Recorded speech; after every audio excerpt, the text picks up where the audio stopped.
In today's video, I'm going to teach you how to find IDs on a Trello board, 5 minutes. By the end, you'll know exactly where to grab the unique identifiers you need for automations, integrations, or troubleshooting. Start by signing into Trello and opening the board you want to work with. Make sure the board is visible in your browser so you can use its address. With the board open, click into your browser's address bar. At the very end of the board's URL, type .json and press Enter.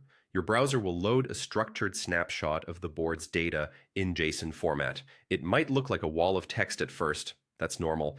You're looking at the raw data Trello uses behind the scenes. Right at the top of this output, you'll see a key called ID. The long string next to that key is your board ID. It's typically a sequence of letters and numbers. If your browser supports it, you can use the Find shortcut to jump straight to ID and confirm you're at the very beginning of the document. That value is the board's unique identifier.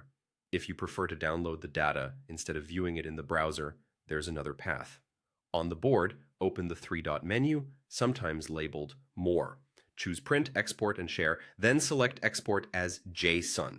Trello will download a JSON file containing the full board data to your computer. This is the same information you saw in the browser, just saved locally. Open that downloaded file in a text editor or a JSON viewer for easier reading. Pretty printing or formatting the JSON makes it much more approachable, especially for larger boards. Inside this file, you'll be able to locate IDs for different elements on the board. The main board ID appears at the top, and throughout the document, you'll find IDs for lists, cards, labels, and members. Searching for terms like ID list, ID board, or ID labels can help you quickly locate the exact values you need for a given automation or API call. A quick tip on security and organization: treat this JSON as sensitive project data. Don't share it publicly, and consider copying only the specific IDs you need into your notes or documentation. Also, keep track of which ID corresponds to which element so you don't mix up a card ID with a list ID later.